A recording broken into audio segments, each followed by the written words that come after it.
आप India news पर देख रहे हैं महाकुंभ की महा कवरेज और मैं हूं आपके साथ रोहित पुनेठा। संगम तट पर स्नान के लिए करोड़ों श्रद्धालु महाकुंभ में पहुंच रहे हैं। अब तक करीब 10 करोड़ से ज्यादा लोग संगम में इस महाकुंभ में आस्था की डुबकी लगा चुके हैं। इंडिया न्यूज महाकुंभ की लगातार महा कवरेज कर रहा है और आप तक इस महाकुंभ की एक एक तस्वीर हम पहुंचा रहे हैं। समाजवादी पार्टी के प्रमुख अखिलेश यादव आज महाकुंभ पहुंचे और संगम में स्नान किया। उनके साथ समाजवादी पार्टी के नेता, कुछ कार्यकर्ता भी मौजूद रहे। संगम स्नान करते समय अखिलेश को चारों तरफ से समाजवादी पार्टी के नेताओं ने, उनके सुरक्षाकर्मियों ने घेर लिया। स्नान के बाद अखिलेश ने सूर्य को अर्घ्य भी दिया। समाजवादी पार्टी प्रमुख के साथ उनके बेटे अर्जुन यादव भी थे। अखिलेश के संगम स्नान पर हालांकि बीजेपी की ओर से तंज किया गया और कहा, चलिए देर आए दुरुस्त आए। संगम स्नान करने के बाद मन को शांति मिलती है। अब शायद अखिलेश के मन को शांति मिल जाए, क्योंकि वो लगातार पिछले 1 महीने से महाकुंभ को लेकर अनर्गल और मिथ्या प्रलाप कर रहे थे। रोज महाकुंभ को बदनाम करते थे। शायद अब झूठ बोलना बंद करेंगे, लोगों को डराना बंद करेंगे, महाकुंभ की व्यवस्थाओं की तारीफ में 2 शब्द कहेंगे।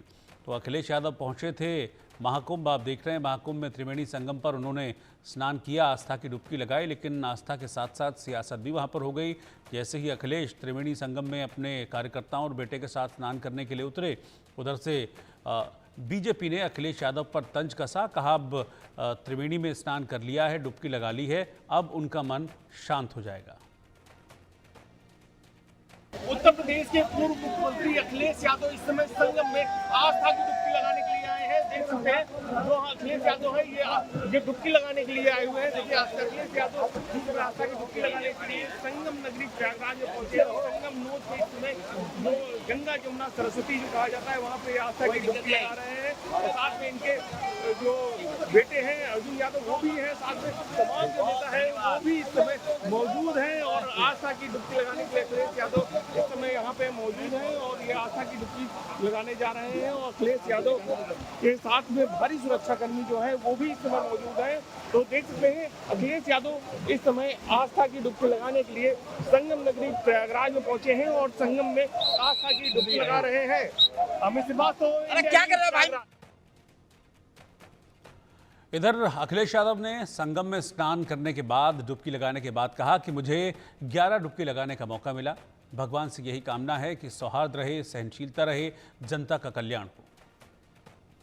गणतंत्र दिवस के दिन इस शुभ अवसर पर संगम में जो परंपरा है और लगातार व्यक्तिगत आस्था के तहत लोग यहाँ आते, स्नान करते हैं, डुबकी लगाते हैं। मुझे आज 11 डुबकी लगाने का मौका मिला है। संगम पर जो ये महाकुंभ मनाया जा रहा है, 144 वर्षों के बाद मौका मिल रहा है। आज के दिन यही संकल्प लेते हैं कि सौहार्द रहे और भगवान से यही कामना है, सौहार्द रहे, सद्भावना रहे और सहनशीलता के साथ हम लोग आगे बढ़ते रहें। जनता की भलाई के लिए, जनता का कल्याण हो, ऐसा संकल्प, ऐसा हमारा मानना है। ये देर आए दुरुस्त आए।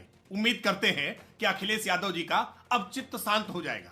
गंगा जी में स्नान करने के बाद, संगम स्नान करने के बाद मन को शांति मिलती है। अब शायद अखिलेश यादव जी के मन को शांति मिल जानी चाहिए, क्योंकि लगातार पिछले 1 महीने से अखिलेश यादव जी कुंभ को लेकर के अनर्गल मिथ्या प्रलाप कर रहे थे। रोज कुंभ को अपमानित करने का प्रयास करते थे, रोज कोई ना कोई कुंभ बुलेटिन जारी करते थे। आज अपनी आंखों से सब व्यवस्थाएं देखी हैं, तो उम्मीद करते हैं कि कुंभ को लेकर के अब झूठ बोलना बंद करेंगे, कुंभ को लेकर के लोगों को डराना बंद करेंगे और कुंभ की व्यवस्थाओं की तारीफ में शायद आज कुछ शब्द लिखेंगे। बॉलीवुड अभिनेत्री ममता कुलकर्णी किन्नर अखाड़े की महामंडलेश्वर अब बन चुकी हैं। उन्होंने प्रयागराज में संगम तट पर पिंडदान किया। अब वो यामाई ममता नंदगिरी कहलाएंगी। लेकिन उनके इस तरह से महामंडलेश्वर बनने पर अब विवाद भी हो गया है। बड़े साधु संत उनको इस तरह से महामंडलेश्वर की पदवी दिए जाने से चिंतित हैं। लेकिन ममता क्या कह रही हैं इस पर, वो सुनिए। महाकुंभ के समागम में विश्व की सबसे बड़ी सुपरस्टार ममता कुलकर्णी भी अब इस समागम में आ चुकी हैं। उन्होंने महामंडलेश्वर की पट्टाभिषेक भी हो चुका है उनका, और अब इनका नाम बदल दिया गया है। अब इनका नाम यमाई ममता नंदगिरी महाराज हो गया। आपने पट्टाभिषेक करवा लिया, कैसे उस दुनिया से यहाँ का समागम हुआ? क्या मन में भाव था? क्यों ऐसा बदलाव आया? उस समय आप जब थी तब एक सबसे बड़ी सुपरस्टार थी। देखिए, मैंने जब 1 महीना पहले आई थी, मैंने किताब 2011 में मैंने एक किताब छपी, ऑटोबायोग्राफी ऑफ एन योगिनी। उसके अंदर मैंने 2011 मतलब 11 साल मैंने ब्रह्मचार्य की तपस्या की है। पूरा कठोर तपस्या, उग्र तपस्या मेरे गुरु ने की है, करवा दी है। और उसके बाद कुछ रहता नहीं है। जब आप इतने गहरे तपस्या में जाते हो, जिधर अन्न आपने त्याग दिया होता है, और ये बॉलीवुड की जो एक पैम्परिंग जैसी एक सिस्टम होती है, सबको त्याग करके मैंने एक कठोर जीवन को अपनाया, तो उससे आदमी का अंतर मन कंप्लीट चेंज भी होता है, और उसके अंदर सब उनकी जो इच्छाएं होती है सब नष्ट हो जाती है। बिकॉज हम भक्ति द्वारा, ध्यान द्वारा हम अपनी प्रभु की इतनी सेवा करते हैं कि बाकी उनके सिवा कुछ और दिखता नहीं है, संसार दिखता नहीं है। और फिर वो ऐसे भक्त जो सब कुछ छोड़ के एकांतवास में अपनी तपस्या करते हैं, तो भगवान उसके सारे पूरा ब्रह्मांड उसको दिखा देता है।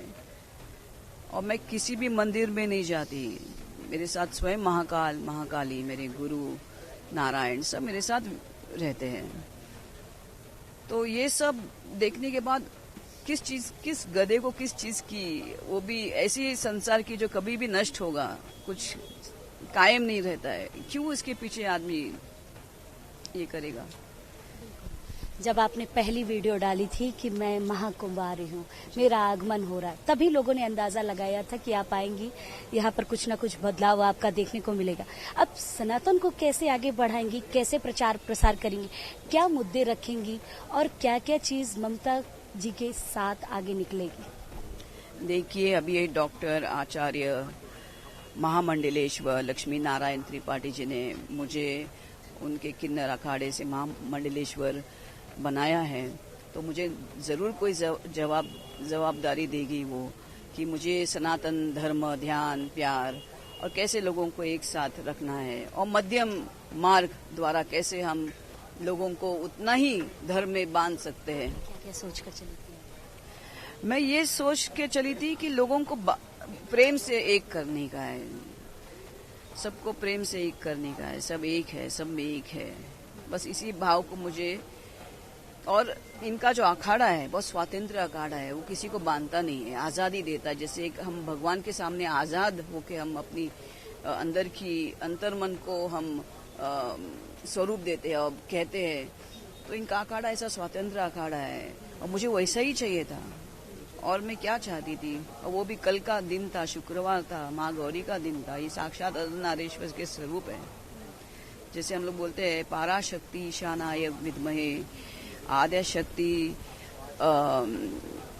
सदाशिवाय धीमहि तन्नो सज्जोता वाम रुद्राय प्रचोदयात्। तो अर्धनारीश्वर, आदि शक्ति, सब इनका साक्षात स्वरूप मुझे महामंडलेश्वर घोषित कर चुका है। इससे ज्यादा मैं बहुत आनंदित उसको महसूस कर रही हूँ। बहुत बहुत धन्यवाद आपका। तो किन्नर अखाड़े की महामंडलेश्वर यमाई ममता नंदगिरी अब यहाँ से सनातन धर्म को आगे बढ़ाएंगी और प्रचार प्रसार करेंगे। जूना अखाड़ा के महामंडलेश्वर उमाकांतानंद महाराज ने महाकुंभ में रील कल्चर पर सवाल उठाए और कहा कि किसी को ऐसे कैसे महामंडलेश्वर बनाया जा सकता है। भव्य और दिव्य कुंभ में आस्था के अलग अलग रंग देखने को मिल रहे हैं। आज हमारे साथ बातचीत करने के लिए महामंडलेश्वर श्री 1008 डॉक्टर उमाकांत सरस्वती जी महाराज हैं, और उनसे बात करेंगे। डॉक्टर उमाकांत सरस्वती जी महाराज, किस तरह से महाराज जी ये कुंभ की जो परिकल्पना थी, 144 साल बाद ये कुंभ हो रहा था, लेकिन कई सारी अलग तरीके की चीज़ें देखने को मिली। कोई IIT से पास आउट था, उसने अपने जीवन से संन्यास लेने की बात करी और IITian बाबा के तौर पर मशहूर हो गया। फिर तमाम तरीके की बातें ट्रोल होना शुरू हो गई। कोई साध्वी यहाँ आती हैं, कहती है मैं साध्वी बनूंगी, मैं मॉडल थी, फिर कहती है मैं संत नहीं हूँ। ममता कुलकर्णी जो एक फिल्म अदाकारा थी, वो कल आई और पट्टाभिषेक हुआ उनका। तो कुंभ की जो परिकल्पना थी और ये सारी चीज़ें, जी कुंभ की परिकल्पना ये परिकल्पना नहीं है, ये वैदिक काल से क्या उसके पहले सतयुग से चला आ रहा है। एक आध्यात्मिक परंपरा है, अमृत लाभ देने वाला मानव जीवन के लिए है और सनातन के लिए एक भावी संभावनाओं को तलाशना की जो कमियां आ गई हैं, जो सुपरस्टिशंस अंधविश्वास आ गए हैं, उसको दूर करके कुछ नई योजनाएं, इसके लिए संत इकट्ठा होते थे। एक तो आम जनता, साधु संत, ऋषि मुनि, ब्रह्मचारी, गृहस्थी, वानप्रस्थी, वणिक, जो भी सब लोग इकट्ठा होते थे और भाव ये होता था कि एक तो 12 वर्षों में वो योग आता है विशेष, जैसे माघ के महीने में मकर राशि में सूर्य आते हैं तो प्रयाग में कुंभ होता है, तो वो तो हर साल आ जाता है, लेकिन 12 साल में ही वो मुहूर्त आता है इस विशेष, जब अमृत कुंभ यहाँ कलश रखा गया था 4 स्थानों पे। यूँ तो देवासुर संग्राम में विष निकला, शिवजी ने धारण किया और अमृत को के लिए संघर्ष हुआ, तो अमृत लेके देवता भागे, तो 12 जगह पे रखा उन्होंने। 8 स्थान स्वर्ग में है और 4 स्थान धरती पर है, हरिद्वार, उज्जैन, नासिक और प्रयागराज। तो उस अमृत लाभ को लेने के लिए 12 साल में इकट्ठा होते थे लोग। फिर बहुत तरह से एक साथ पॉजिटिव थिंकिंग, एक तरह की सोच, भजन कीर्तन, चिंतन मनन, तो इससे बहुत तरह की रोग और बीमारियां भी दूर होती हैं, आस्था के कारण भी और मंत्रों के प्रभाव के कारण भी, एक साथ 1 करोड़ों लोगों की प्रार्थना और रचनात्मक विचारों के कारण भी। और मंथन इसमें भी होता है कुंभ में, चिंतन का, विचारों का, जिससे कि आध्यात्मिक ऊर्जा जन सामान्य तक फिर आगे 12 वर्ष तक कैसे जा सके, समाज सुव्यवस्थित कैसे रहे, संगठित कैसे रहे, उत्थान कैसे हो। जहाँ तक आपका प्रश्न है कि कोई IIT बाबा आ गया, कोई मॉडल आ गई, यही मुद्दा ज़्यादा बना हुआ है। संन्यास बहुत कठिन परंपरा है। बहुत काल तक ब्रह्मचर्य में रहने के पश्चात गुरु संन्यास की दीक्षा और संस्कार देते हैं। इसमें 7 पीढ़ी माँ के तरफ से, 7 पीढ़ी पिता के तरफ से श्राद्ध, तर्पण, पिंडदान होता है। उसके बाद अगर जिंदा भी है माँ बाप तो उनका भी पिंडदान हो जाता है और आपका अपना भी होता है, तब आप सन्यासी बनते हैं। सन्यासी होने के पश्चात ही आप महामंडलेश्वर हो सकते हैं। तो अब कोई किन्नर अखाड़ा या कोई भी किसी को महिला ऐसे ही एक्ट्रेस को पट्टाभिषेक कर दे, कल जाके फिर वो एक्टिंग करने लगे, तो ये अब इस पर समाज को भी और साधु संतों को भी चिंतन करने की ज़रूरत है और इसको बहुत हाइप क्रिएट करने की भी ज़रूरत नहीं। हो सकता है कि वो ऐसे ही आई हो और वहाँ पे कुछ पूजन पाजन हो गया हो और पट्टा उड़ा दिया हो, मान लिया गया हो और उसको हवा उड़ा दिया। जैसे किसी लड़की कोई मॉडल आई और वो बेचारी, जैसे लोग आते हैं भक्त लोग अपने संतों और गुरुओं के साथ में गेरुआ पहन के नहान में चले जाते हैं, वेशभूषा बना लेते हैं थोड़ी देर के लिए, एक नहीं लाखों लोग आते हैं ऐसे, और फिर जैसे हैं वैसे हैं। वो कोई साधु तो है नहीं बेचारे, लेकिन शौक उनका कि हम भी इस नहान में जाते समय कम से कम इस रूप में रहें। जैसे मार्केट में अब राम नाम का शर्ट बिक रहा है, कुर्ता बिक रहा है, गायत्री मंत्र की साड़ी नीता अंबानी पहन रही है, तो इसको बहुत तुल देने की ज़रूरत नहीं थी, लेकिन सोशल मीडिया ने इस मॉडल को इतना हाईलाइट कर दिया कि बेचारी दुखी होकर चली गई। उसको सफाई देना पड़ा कि मैं संत नहीं हूँ, मैं तो अपने गुरु के चरणों में गई हूँ, अगर मुझसे गलती हुई है तो क्षमा कर दें, कि अनजाने में हुआ होगा, और ऐसा होता है। All India anti terrorism front के अध्यक्ष मनिंदरजीत सिंह बिट्टा ने संगम में स्नान किया और सुरक्षा को लेकर जो व्यवस्था सुरक्षा की गई है महाकुंभ में, उसको लेकर सीएम योगी की खूब तारीफ की। खालिस्तानी आतंकी पन्नू की गीदड़ भपकी पर भी एमएस बिट्टा खुलकर बोले। कुंभ में आए और कुंभ में आने के बाद बिट्टा साहब इतना खुश हैं कि बिट्टा साहब को ये लग रहा है कि इनके पास इतनी सिक्योरिटी के साथ साथ बहुत सारी चीज़ों के इंतजामात के साथ बिट्टा साहब जो है सबको दरकिनार करते हुए कुंभ में नहाए और नहाने के बाद ये कुंभ का भ्रमण भी किए हैं। और हमारे बीच इस समय हम बिट्टा साहब से बात करेंगे कि कैसा लगा बिट्टा साहब को। बिट्टा साहब, स्वागत है आपका। जी, वंदे मातरम। सर, कुंभ में आप आए और आपने स्नान भी कर लिया, कैसा लगा? बहुत अच्छा लगा। हमारी यही प्रार्थना, हमारा राष्ट्र मजबूत रहे, हमारे जवान सुरक्षित रहें, हमारी सीमाएं सुरक्षित रहें और हमारा धर्म और राष्ट्र दोनों मजबूत रहें, यही हमारी है। सुरक्षा पे कैसा लगा आपको? व्यवस्था देख लीजिए, पहली बार ऐसे मैं बगैर सुरक्षा के घूम रहा हूँ और मुझे अच्छा लग रहा है। पहली बार ऐसे हुआ कि जैसे वाकई कोई महाकुंभ का मेला है, महाकुंभ की आस्था है, उसके बीच में श्रद्धालुओं के बीच में मैं ऐसे घूम रहा हूँ, मुझे नज़ारा आ रहा है। मैं चल नहीं सकता, इतने बम गोलियां पर मैं पकड़ के चल रहा हूँ। मुझे और जितना मर्जी घुमा लो, सुरक्षा मेरी कहाँ है, गाड़ियाँ मेरी कहाँ हैं, बोट कहाँ चलेगी, उतरा मैं कहाँ। तो ये नज़ारा ही पहली बार देखा है। मुझे नहीं पता था कि ज़िंदगी में ऐसा भी नज़ारा होगा। जहाँ मैं इलाहाबाद में पीछे जब आया था आज से 8-9 महीने पहले, तो कम से कम 15-20 गाड़ियाँ थी, एम्बुलेंस थी, फायर ब्रिगेड थी, कमांडो थे, कई कुछ था। अभी 5-6 महीने की पहले की बात है। बहुत बड़ा कोई यूनिवर्सिटी में कार्यक्रम था। आज मैं ऐसे हूँ। अब मैं सुरक्षा पे सवाल उठाऊँ, हाय जी मेरी सुरक्षा कहाँ, मेरे जवान का, मैं आनंद ले रहा हूँ, ये उसकी कृपा से। कल इतनी तबीयत ठीक नहीं थी, मुझे लगता था मुझे कैंसिल करना पड़ेगा प्रोग्राम। कल कहीं बाहर से आया था, आज मैं बिल्कुल ठीक हूँ, ट्रेन में ही ठीक हो गया। मैं यहाँ डुबकी लगाई और मजबूत हो गया। तो आप व्यवस्था देख लीजिए कितनी अच्छी है कि MS बिट्टा कई वर्षों के बाद 35 साल के बाद ऐसे घूम रहा है श्रद्धालुओं के बीच में। कोई धक्का नहीं, कोई मुक्की नहीं, को हट जाओ, पुलिस वाले हटा दें उसको ना, मतलब देखने का नज़ारा आ रहा है। यही मैं ज़िंदगी में चाहता था, वो मुझे महाकुंभ में मिल गया।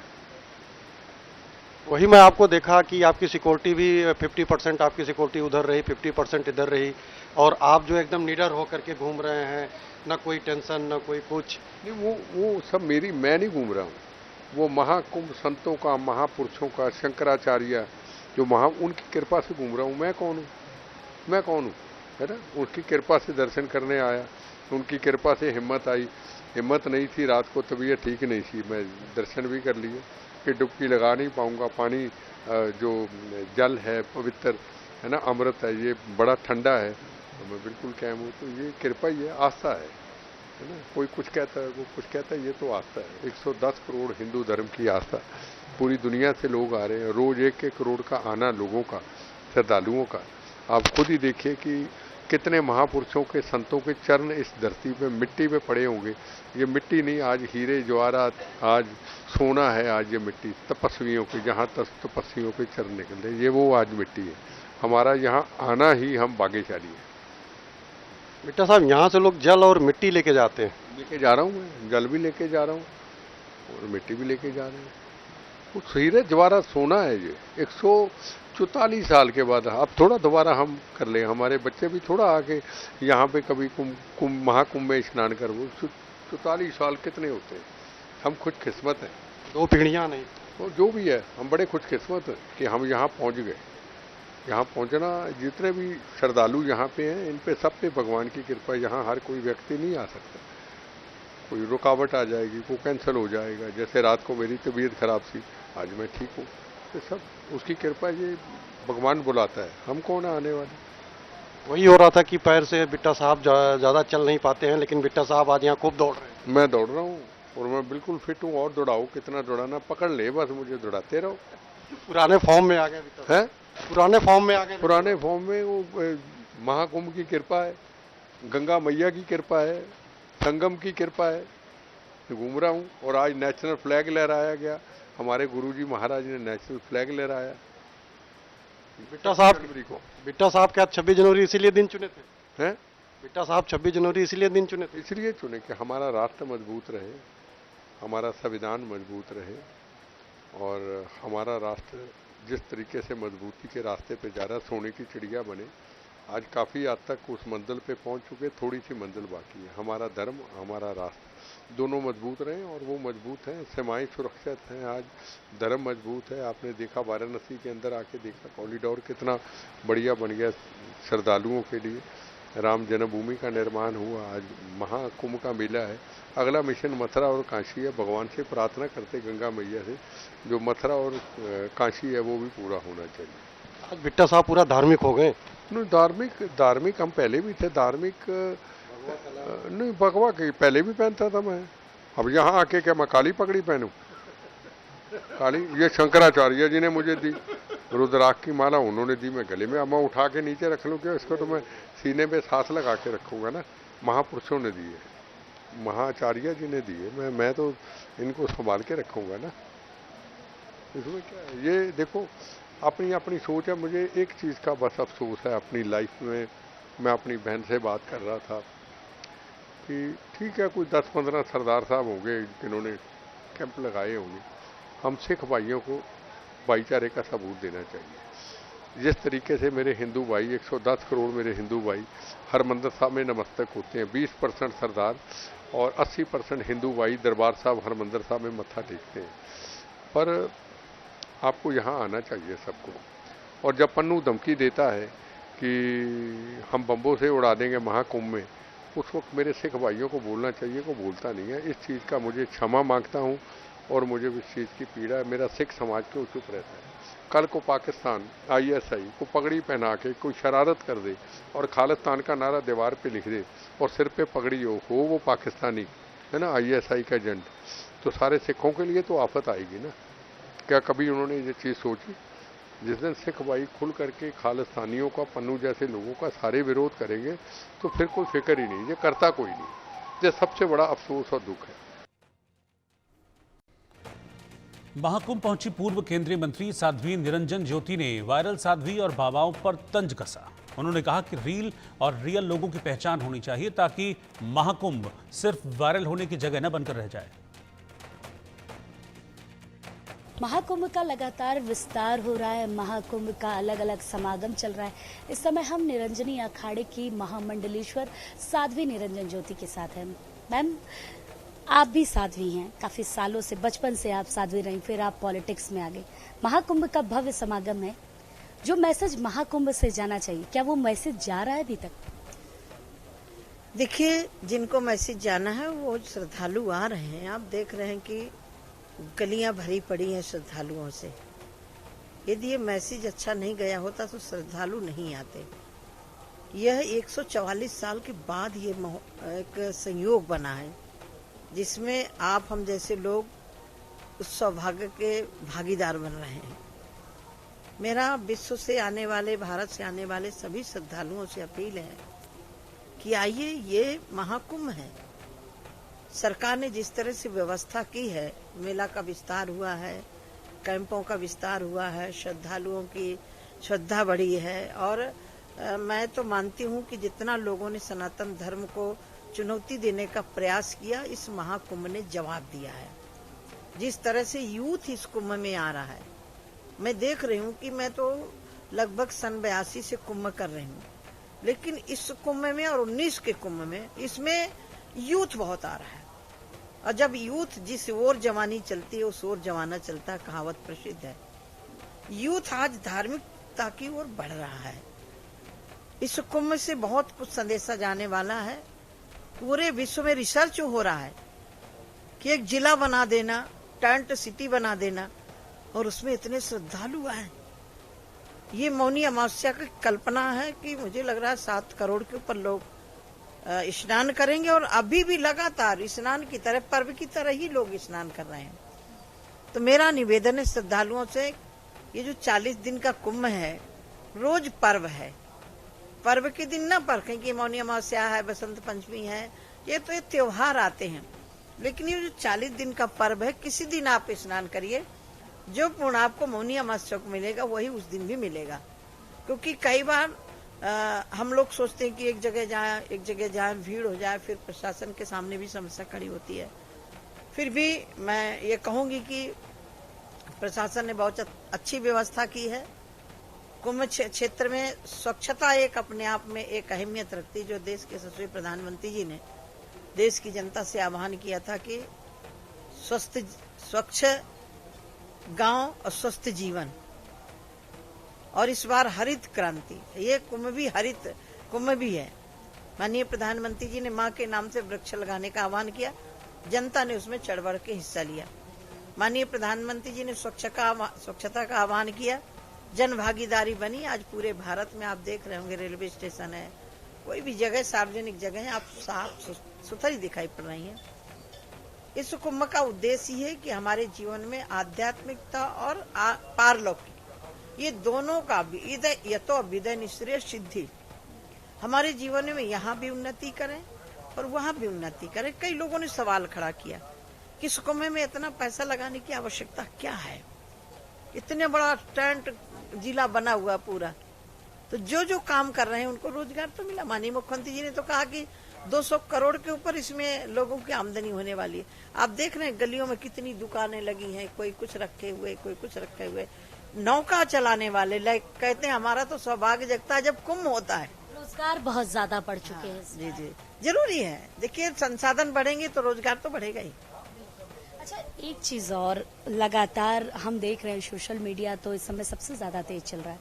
कभी कोई लड़की आती है, नीली आंख की वजह से वायरल हो जाती है, कभी कोई IIT पढ़कर आता है तो वो वायरल हो जाता है।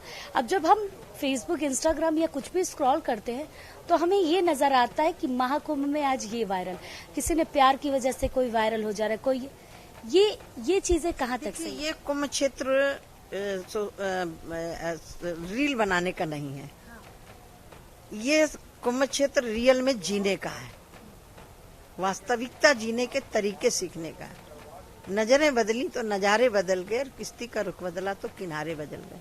यह कुंभ में दृष्टिकोण बदलने के लिए है, दृष्टि दोष लाने के लिए नहीं है। और ये इस कुंभ में यदि हम दृष्टि दोष लेकर के आएंगे तो हम यहाँ से वही लेके जाएंगे।